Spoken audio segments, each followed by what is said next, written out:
I think I brought the wrong thing to show and tell.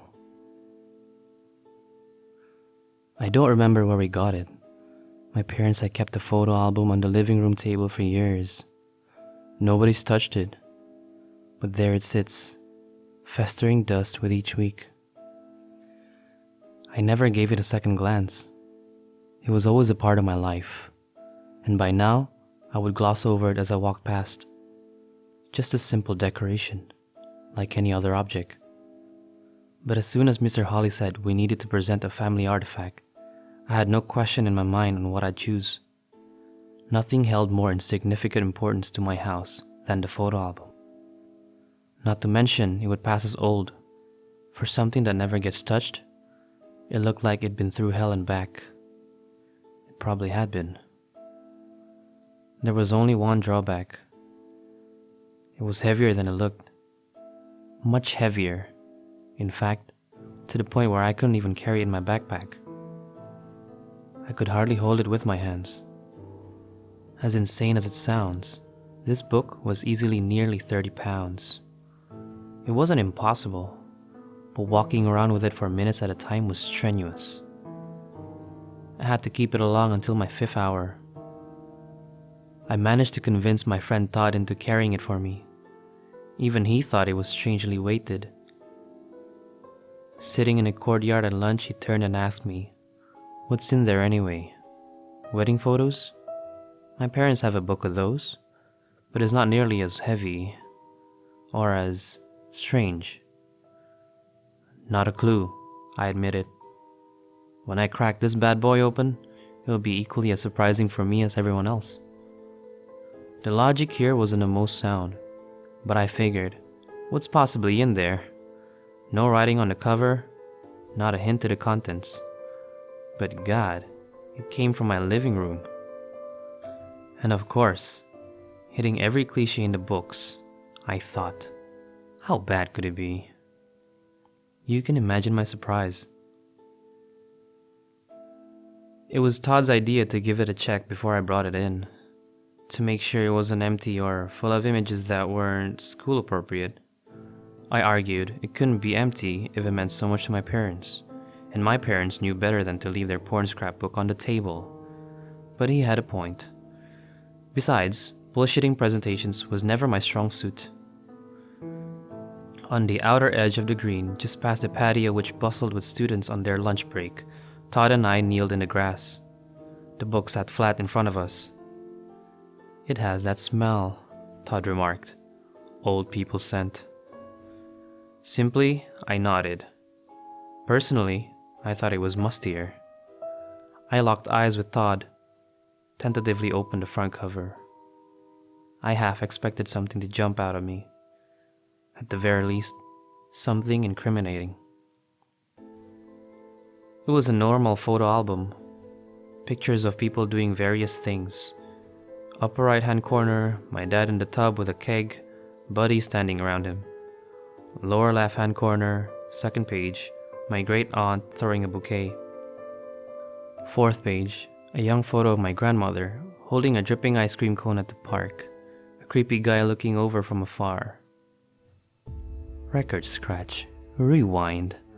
What the hell is up with that? "Check that guy out," I commented. Todd leaned over, slightly bent into the pages. He ran his finger over the picture, brows furrowed. "I saw him in another picture. He a friend of yours?" I literally have never seen that man in my life. He looked like some sort of PD, big trench coat and bowler hat. The whole shebang, completed with a pair of dark tinted sunglasses. His mouth was his only visible facial feature, along with a prominent jawline and apparently downturned nose. I could see the tip, just under the shading of his hat. If you aren't catching what I'm throwing, he looked creepy as hell. I'll admit, I shivered a little, looking at it. I looked over to Todd, who shared a sort of expression which can only be described as one you'd share with someone when you're both thinking, "Holy crap." After a moment, I pulled myself out of that mentality and allowed myself to flip the page. I was grateful to see another set of normal pictures. Top left, my cousin sitting with Santa Claus at the mall. Bottom right, a third cousin twice removed. Or was it second cousin thrice removed? Sitting in the living room with noisemakers and goggles reading 2009. New Year's. All was well and good again. Normal family photos in my normal family photo book. The one picture was just a funny coincidence, although you'd have to have a pretty strange sense of humor to think so. Then again, I spoke too soon. It was Todd who noticed it. One of the passerbys in the mall, body walking across the image, head turned 90 degrees to look straight at my cousin, or the cameraman. The same sharp jawline, thin pointed lips. And even worse, too close to home for comfort, a silhouette behind the blinds in the home window. I would have liked to try to pass it off as a terrible, terrible coincidence. But deep in my gut, I knew there was no way. It wouldn't have made it any better, no matter whose silhouette was outside the house. But the jarring feeling in my gut that it was that man made it all so much worse. He was always there, not too close, but just close enough. The creepiest part, though, was how he was in pictures with these different people. They weren't pictures of my grandparents or of my aunt or anything. It was people who only ever met up at family reunions, people who lived miles away. And he was never close enough to be a part of the family. This wasn't a family friend. There was no reason for him to be there. The deeper I thought into it, the more unsettled I became. He had been in the ice cream photo, and Todd had said he noticed him another time too. His recurrence got me thinking, and it got Todd thinking too. I heard Todd swallow dryly beside me. "You don't think..." His voice faded into open air. I definitely thought. I hesitantly flipped back to the beginning of the pages of the scrapbook, and one by one examined the images. I was relieved at first not to see him. There was no shaded down face, no trench coat. But when I looked closer, there he was. There he always was. In the reflection of the keg, in the crowd around my aunt. Always in the background. Always someone passing by. Shielded enough you could miss him if you weren't looking. Until the picture of my distant cousin. Todd and I continued flipping the pages, hearts feeling heavier than the book itself as we played our messed up game of Where's Waldo. The further we got through, the more it appeared he was getting closer and closer to the camera, slipping further and further out of the background and slowly into the foreground. I watched in anticipation, letting Todd take the lead in turning the pages.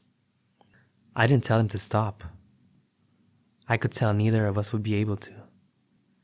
2 pages left in the book. Todd flipped the page. My breath seemed to leave my nose in slow motion.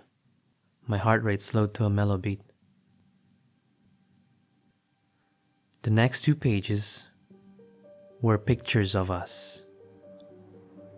Of us sitting on the grass just outside of the school.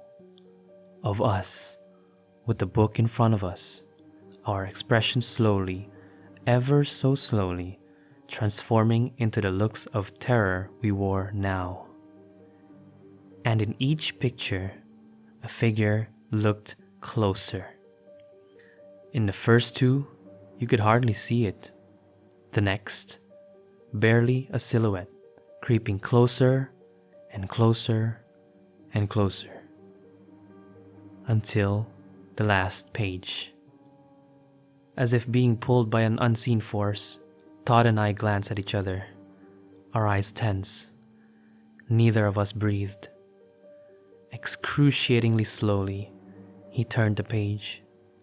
I begged myself to look away, but I couldn't tear my eyes off the page. There, in the final two pictures, he stood right behind us, so close he could reach out and touch us. It almost felt like there was someone breathing down my neck. Almost.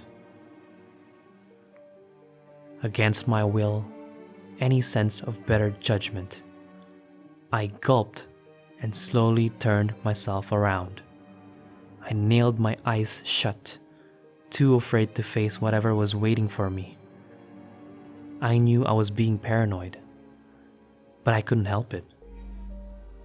My heart pounded in my ears, and I could hear my blood rushing. I counted down now, racking up the bravery to face whatever came next. There's nobody behind you, I told myself. It's just a funny prank. Silly little coincidence. 3. Deep breath in. Nothing to worry about. Todd's right here with me. 2. I knew well enough to know I was lying to myself. 1. As my eyes finally opened, just barely grasping the sight in front of me, I heard only 2 words. Say cheese.